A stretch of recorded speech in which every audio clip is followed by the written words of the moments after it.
Hey guys, welcome to the Touchdown Table. I'm Ryan, that's Tyler, that's Jordan.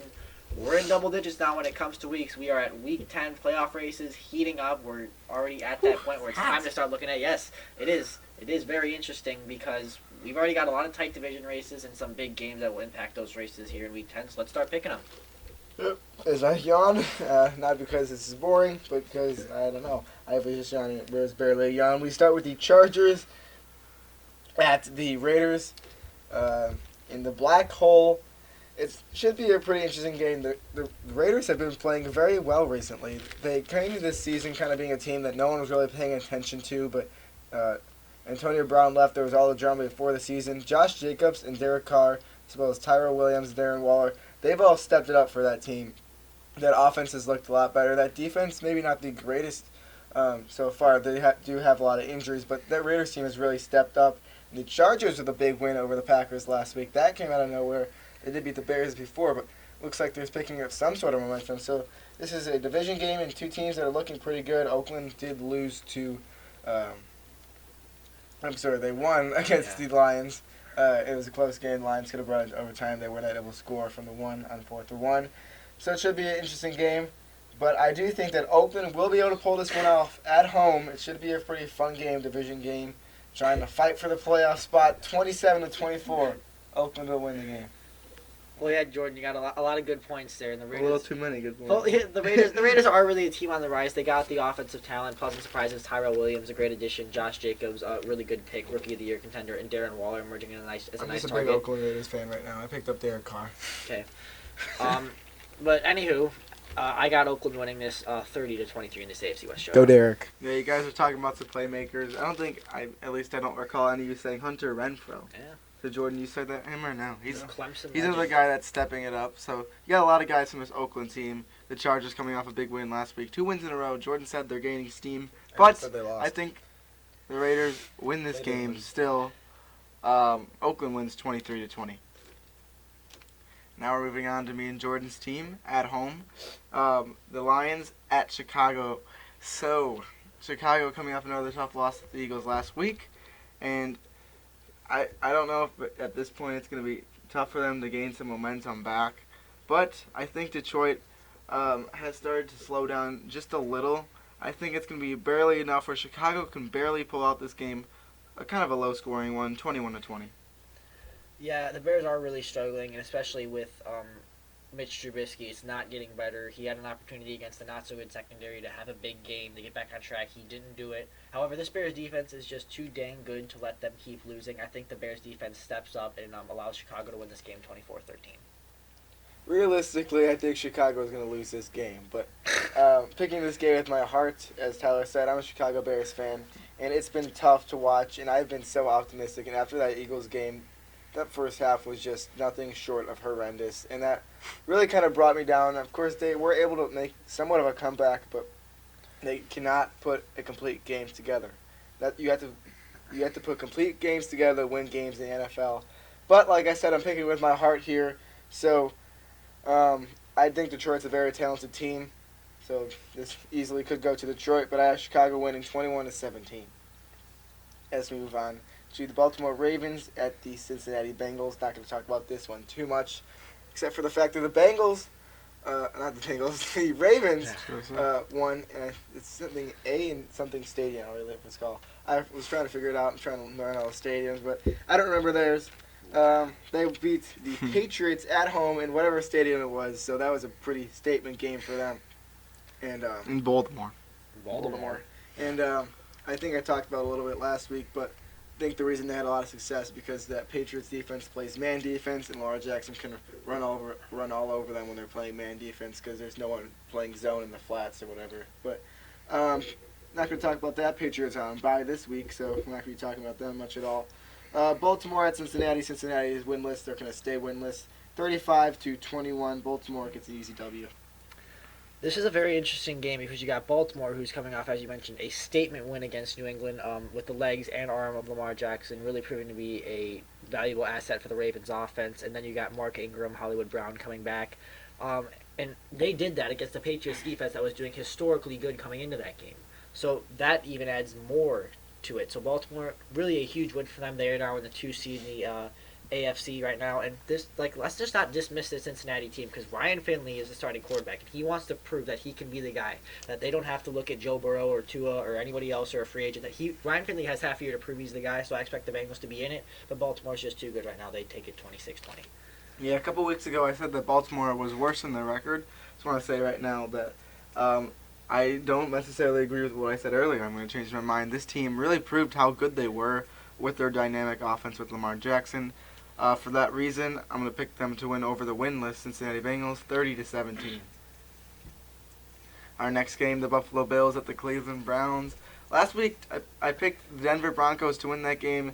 Ryan came in and said if they do that, that'll be a huge surprise. And guess what? That happened.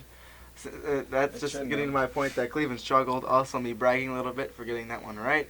But I think it's going to happen again. I don't think this Cleveland team is getting so frustrated, and you can see it watching that game. I just don't think they're going to be able to pick it up this week. Buffalo wins it on the road, 28-26. Buffalo is certainly doing a good job right now. They're 6-2. That speaks for itself. But in a lot of their games, they don't score a lot of points. They're a lot of defensive slugfest, and I just think as we go through the year, that's going to come back to haunt them, especially when they're going to try and fight for a playoff spot down the stretch. I think their lack of ability to score consistently, and a Cleveland team that really they're mad. The Browns are mad. I think that's a factor, honestly, because even if they're not going to make the playoffs, they really want to show some signs that the hype was at least somewhat valid. So I think Cleveland takes it in an upset, 19-16. The Browns have been mad for weeks, and they're still struggling. That's really not a reason to me as to why they would have extra motivation for this game. I think at this point they're past the point of mad, and they're just frustrated, and they can't get anything going. Kind of like what the Bears might be going through right now. Hopefully both teams, for them and their fan bases, are still optimistic about everything. Excuse me. But Cleveland's been struggling. Buffalo's been in.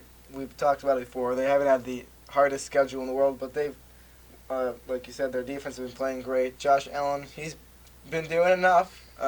It's not like he's in the MVP race or anything like that, but he's getting this done with his arms and his legs. He's got some great arm strength. It should be a close one, but Cleveland's going to get disappointed again. They're going to be mad again next week. Buffalo will win this one 23-20. As we move on to the Kansas City Chiefs at the Tennessee Titans. The Chiefs going to Minnesota, and were they in Minnesota? No, it was at home. There are a lot of Vikings fans there, though. Yeah. They at home. They without Patrick Mahomes beat the Vikings, who have been very hot right now. Not on my standards. I think they're going to go on a decline soon, but they've been playing pretty well. But Matt Moore let them in, and the team kind of did the rest. Damian Williams with a huge touchdown. Tyreek Hill doing Tyreek Hill things. Travis Kelce always getting involved and stuff. That offense is too talented all around. Even without Patrick Mahomes, they could still get stuff done. That defense has been struggling. But they're playing a Tennessee Titans team who came off a really bad loss to Carolina. This one's a pretty easy pick for me. The Chiefs probably getting Mahomes back. Will win this one 31-20.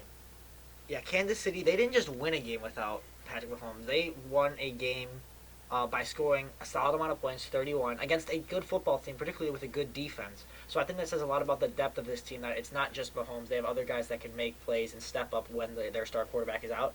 Kansas City keeps this momentum going, and they take it 33-14. It got a little nerve-wracking there for the Chiefs. They were hoping not to drop that game. They ended up winning. Matt Moore did a great job in that game. That was good to see, a backup quarterback. We all know the story about him getting called in the morning by Andy Reid and coming to play. He was also scouting high school, I think it was, or whatever. I've heard that like 2,000 times. Yeah. So, he did a great job. Patrick Mahomes coming back against a Tennessee team who's not playing too well this year. Kansas City wins this one 32-23. Now we move on to the next game, the Falcons, who cannot get anything going offensively or defensively, and the Saints, who are coming off their bye. So Drew Brees, before the bye, he played. He looked healthy. He didn't look like anything was wrong with him. Now getting another week of rest, already having a game under his belt after the injury that he had. I think he continues to play well. It's going to be closer than you might think, though. 27-20, but New Orleans still wins it. you mentioned how Atlanta is really struggling on offense, and how New Orleans is this team that really they're just finding a stride. They're hot right now. They're one of the NFC's best. Drew Brees is going to play well. The bye will help them get rested up. Make sure Drew Brees is at 100% if he wasn't already. New Orleans dominates this one on both sides of the ball and takes it 27-6. Ryan just made the statement that the Falcons have been struggling in offense, but I do disagree with that. They haven't been able to score touchdowns, but they've been able to You move need the to ball score a lot. touchdowns. Yeah, I mean, Field goals aren't going to cut it in the Yeah. NFL if you can't. I get in the understand end that, but and that's something that could be fixed. They've had they run by, so they have the chance to probably work on that red zone stuff, and they did get Mohamed Sanu out of there, so that leaves Calvin Ridley and Julio Jones to take more of those red zone targets. So, although I do not think they're going to win this game, it should be a pretty fun game.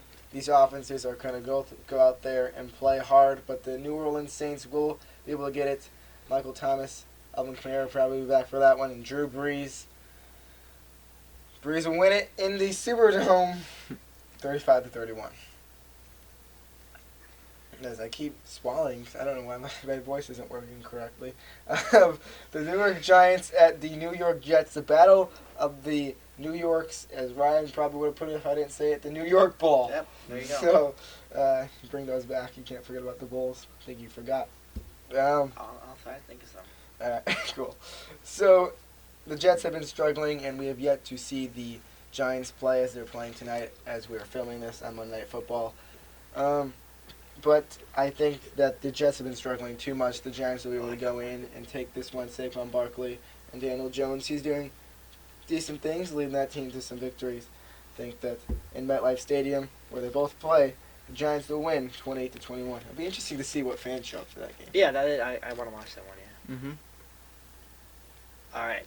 So, this, as you mentioned, it's a very interesting game because we've got two teams that are struggling, but I feel like one team's struggles seem a lot worse because the Jets, I'm not joking, they're coming off a loss to the Dolphins, as I try to say that with a straight face.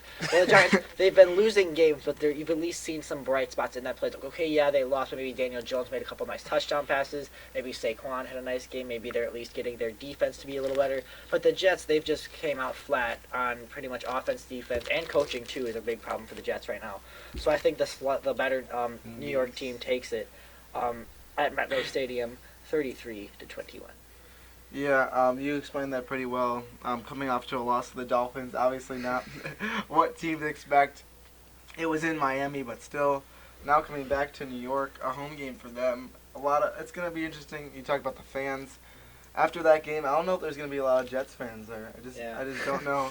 Everyone's going to be so frustrated. They had that one win, though, against the Cowboys, where Sam Darnold looked really good, and from there he's kind of declined. If they can get back to that, this team can be okay again, but it's just not happening. I'm picking the Giants to win this one, 19-14. Now the Cardinals at the Buccaneers. If you didn't hear, Jameis Winston had quite an interesting quote about, he was asked whether he had a half glass full or empty. He said it's always full because there's air in the glass. I think they're starting to be. He's not wrong. I think they're starting to science be teacher. a little too much air in his head at this point. Oh. He's not playing great, and that was not just a smart game? quote. I think it's funny though that he would say that. And the Cardinals, I mean, they were in it last week with the 49ers, an undefeated team. They've been playing a lot better than last year, I can tell you that for sure. But I think Tampa's going to be able to do some good things in this game. They've been in the games that they played in. Brought Seattle to overtime last week. They win this one 30-28. And, I got a bowl name for you. It's the Bruce Bowl. We got Bruce Arians going up against his former team. Less alliteration there, too. Yeah, Bruce I Bowl. know, we got it all. Tampa, they've played some good teams really well. They beat the Rams earlier and dropped 55 points on them. They played Seattle really well, and a lot better than I think any of us expected to, because they put up points, but they do struggle defensively. However, they do have a decent pass rush at times. Shaq Barrett making plays. They do have some decent pass rushers, and Arizona does not have an offensive line. They could have, but they don't. But another video. But anywho, I think Tampa Bay is the better team, and Bruce Arians gets the win against his former squad, and Tampa takes it 28-17 in the Bruce Bowl. Tyler made a statement that Jameis Winston has been struggling. or he struggled in that game. He really didn't struggle. 335, 2 pass I'm not touchdowns. talking about that game. I'm talking No, about but you said that He has a game. turnover You talked problem. About that game. He was talking about that game, but Literally scoring dropped the ball. 34 points, that's not really struggling, for my opinion. I don't know what you think, but I think it's a pretty good game. He has I been meant as a consi- season okay, overall. okay, He hasn't been okay. playing well. He has been inconsistent. Panting there. I was just trying to make him keep quiet. He has been inconsistent, but I think that the Buccaneers are starting to pick up. Buccaneers. The Buccaneers are starting to pick up a little bit of something as they've been getting their offense going a little bit better. Chris Godwin, Mike Evans, and what we just talked about, Jameis Winston. I think that they will be able to beat the Cardinals. They'll win 31-27. And if I knew their stadium, I'd tell you, but I don't. And we move on to the Miami Dolphins at the Indianapolis Colts, and I know their stadium name. That's Lucas Oil Stadium. Why'd you emphasize oil? Lucas Oil Stadium. Stadium. Mm-hmm. Oil. Make your pick, please. Oil. Oil. So the Dolphins coming off of their first win, they must be excited. Or are they? Yeah, I don't know. Watched the speech from Brian Flores. He said that he believes that team can keep it going. I don't believe that, but he's got to. And the Colts coming off of a tough loss to the Steelers, who are with Mason Rudolph at the helm. They did lose Jacoby Brissett for that game, but the Steelers won after a shanked, and I say shanked with emphasis, kick by Adam Vinatieri. It's kind of funny though. It was good. I'm not gonna lie. But it was. Did you see the hold? It was a very bad hold. Yeah, that's true. The hold is a factor. I think that's important to not place all the blame on the kicker when he doesn't deserve it. No, it was not good at all. The laces were right where Adam Vinatieri kicked it. So. Yeah, but still, he shanked No, he that did, thing. yeah. When I was watching it live, I just started laughing. Yeet! Yeah. But Miami's just struggling too much, and the Colts will be able to get it going. Again, 27-17, Lucas Oil Stadium. Colts win. So Miami, as you mentioned, they are coming off a win, but I think after watching that Alabama LSU game on Saturday, they're going to want to tank again. So I think Indianapolis takes this 34-21. Yeah. Which quarterback? Well, I Who's going think to win? That we'll see. That's I why they're think- going to watch it. the results of this game, like you said, can be a result of the game on Saturday, the LSU Alabama game. We'll see if Tua comes back and how good he plays. They judge their win or loss depending on that factor. But to be serious, though, I have Indianapolis winning this one 31-21. Our next game, the Panthers at the Packers. The Packers, they were on top of the world at the top of the NFC and went to play an opponent that just beat another member of the NFC NFC North 2 weeks ago in the Bears, their rival. And it was a close game, They went too. in there and they thought, you know what, this team's going to be easy. This isn't even a home crowd. There were a lot of Packers fans That's there. barely been a crowd. You should have seen some of the pictures. Yeah. And there was And we a lot of predicted it. Packers fans there, like I was saying. And they didn't look good. Aaron Rodgers could not get anything going. Matt LaFleur, the play calling was not as good as it's been before. They just did not look like a team that had won or lost one game prior to that point. That being said, I think they get this one back on track at home, win it 32-30 against the Carolina team that has been playing pretty well. Except for that 49ers game. Yeah, I mean, but other than that 49ers game, Carolina has been playing really well, and other than that Chargers game, Green Bay has been playing really well, and I am a little concerned after that loss at home in Los Angeles. Yes, I mean that to the Chargers, and I just think that what I mean. And I think that it's going to be very interesting to watch how they respond because they were riding so high, winning all those games. Matt LaFleur, I feel like he was running that team pretty well, but as you mentioned, the play calling not great there. Aaron Rodgers just didn't look like himself, and you think with Devontae Adams he'd get even better. But I think that this Green Bay offense, they're just like, there's no way they're coming out flat like that 2 weeks in a row. They take it 31-26. Green Bay struggled almost every single phase of the ball. They could not get their offense going almost throughout the whole game. They got it going towards the end. And their defense, although, there were so many points that were not put up on that board. The Chargers drove down the field so much, and they got toward the red zone area and just had to kick field goals. I believe Badgley had like 5. So the defense was not playing its best game. The offense was not playing its best game, and the whole team definitely did not play their best game. But like Ryan said, I think they'll bounce back. Should be interesting to see what McCaffrey can do against a defense that struggled last week. It should be a pretty good one, though, in Lambeau Field. The Green Bay Packers will win it at home, 31-24. As we move on to the next game, the LA Rams at the Pittsburgh Steelers. We talked about the Steelers earlier. So it's Heinz Field, by the way. They got a win over the Colts, and then the Rams, I believe they were on bye. So they did not play a game in Week 9. But the Rams, they have a lot of talent. They have Jalen Ramsey now, and we'll see what they can do this week. It'll be interesting to see because they've been having some good games, having some bad games. But I think they'll be able to win this one 27-20. The Rams will go into Heinz Field and get some ketchup on their fries.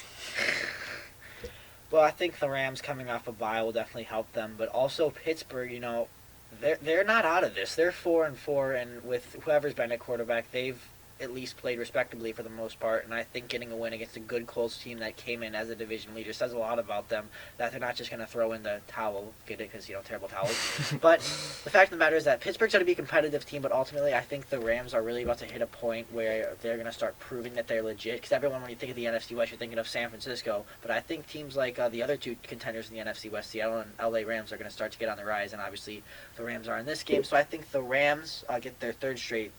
Beat the Steelers 27-24. Well, the Steelers around Halloween time they've been playing pretty well. I mean, the past couple of games they've been doing a fine job. Of course, Adam Vinatieri missing a field goal gave them the win at home. I think they were at home last week. Yeah. Yeah, they were. But still won. I mean, you could kind of say they're like an unpopular piece of candy, and then around Halloween time it starts to pop up more, and then we'll see. Now after Halloween, if that candy can stay popular, if it's just gonna, go off the face of the earth. What candy are we talking here? We're talking like chocolate. We're talking sweets. I mean, we could be any type of candy, but it's just some sort of candy that just is not ideal, not one of the top candies. But at this time, a lot of people are trick or treating. That's the candy they're getting. So, like milk duds here. I don't know. Well, anyways, and the Rams, who've been playing well pretzels as well. You do get some pretzels when you're trick-or-treating. Good point. But the Rams, I think, have been playing good enough to win this game. Go on the road, win it 27-19. Every time I make an analogy, you just find a way to just extend it too much. Okay. Not too much. In our next game, the Vikings at the Cowboys. So the Vikings... that huge field goal to win the game for the Chiefs against them. Obviously, that's not the way they want that game to end. They thought they had it. And Dallas is a team who is still trying to, in a good fight to win their division. It's gonna be close, and I think it's gonna be close for the rest of the year. They just gotta keep doing what they're doing, but just got a little bit better in terms of play at the quarterback position. Dak Prescott's not doing terrible, but that's really all it is. I think that Minnesota will come into Dallas and win it 35-27. AT&T Stadium. There you go. I was gonna let you say it. It's called Jerry World. I was about to say it, but then I was like, oh wait, Jordan's gonna say it. Well, this really is a big game for the Vikings, but it's really even a bigger game for Kirk Cousins specifically, because for pretty much all of his time with the Vikings, people have been saying, oh, he can't win the big game. He can't make that big game winning drive. He can't beat the good teams. So this is really a big game for Kirk Cousins because it's, Sunday Night Football against a team that will, they'll either be, I don't know how the tiebreakers work, but they'll either be tied for first in their division, depending on, what goes on. And so this is a big opportunity for Kirk Cousins on national TV, primetime, on the road, to prove that he can make the Vikings a legit contender and not just a team that can go one and done in the playoffs if they make it. So this is a big game for him. I think he shows up in a big way, ready to prove the doubters wrong, and he takes it, and he helps the Vikings take it 35-21. I talked about it earlier. I think the Minnesota Vikings are on a decline now. I'm not the biggest fan of Kirk Cousins. I think that he's an average quarterback. He's not going to be a great quarterback. He does have an amazing wide receiving core as well as some great running backs, so he's got help around him. But a lot of people were low on Dallas, and I understand why, because they lost to the Jets, who just lost to the Dolphins. Therefore, by the math, the Dallas Cowboys are the worst team in the Simple league. math. You see it in all those memes. I love Dallas Cowboys memes. I think we all do. There's really nothing better. Yeah. Eagles memes are a close second. But memes are different than reality, in my opinion. Memes Memes are are not not reality. reality. Let's just be honest here. Hashtag memes are not reality. Hashtag it. Yeah, actually. This is a football channel. Hey, we have an Instagram account. That's true. Follow us at the touchdown table. I almost said at the checkdown. Follow them too. They're good. Yeah, they're cool. Yeah. Mm-hmm. But I think that Dallas, they still have a lot of talent. That defense is still pretty good. Leighton Vander Esch. I love saying that name. Okay. And then Dak Prescott, Amari Cooper, and Michael Gallup. Those guys, they'll be able to get the job done against a Vikings team that just took a tough loss to the Chiefs in AT&T Stadium. Dallas Cowboys win 31-28 as we move on to our next game. Seattle Seahawks at Levi Stadium in San Francisco. Thank you. Quick transition there. Mm-hmm. I'll wait for 2 seconds because that was so long. You don't have to wait. You can go. Okay. Okay, this should be a pretty fun game. It's a Monday Night Football game, and there hasn't been very many good ones so far on Monday Night Football, but this should be the best of the bunch. Like I said, Seattle at San Francisco. It's division rivals, and also two teams that are very hot right now. Really should be interesting. The San Francisco Niners, 49ers are 8-0 at this, or not 8-0. And then the Seahawks, they've been putting up some offensive clinics, so it should be a really fun game to see. That 49ers defense has been playing pretty well, but I think Russell Wilson will be able to pick it apart. But 49ers will still come out victorious 35-30. A good Monday Night Football game. The 49ers will win at home Levi Stadium, and George Kittle will get another video on Instagram.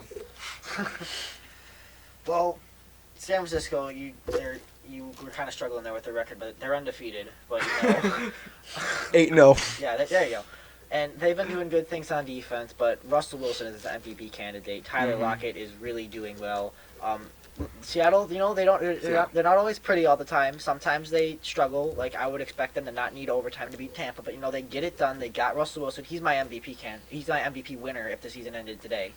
So I think that's going to play a factor. It's two teams that are really good at what they do. San Francisco, I think their strength is defense, but Seattle, I think their strength is offense. But you know what, San Francisco, all good things must come to an end. Seattle takes what should be a fun NFC West battle in primetime, 26-24. Yeah, as good as I think San Francisco is, I think eventually it's going to be time that their undefeated season comes to an end. But I think they're at home in Levi Stadium, as Jordan mentioned. The Seahawks have been in every single game they've played in. I think it's going to be just that way, but they're going to come up just short. I've already made that analogy. Yeah. They're going to come up just short, and San Francisco is going to win this one 32-31. Very close game. Yeah, I can't wait for this one. Ryan thinks that their record is going to say, I'm going to head out, as he had to pull out on the screen here. Thank you guys for watching this video. Okay. Thanks for watching this video. I hope you guys enjoyed that. We did. We had fun with it. And make sure you like this video, subscribe to our channel, comment who you think is going to win the game down below. Any game. Choose a game and tell us who you think is going to win. Hit the notification bell on the side of the subscribe button. And we'll see you guys later. See ya.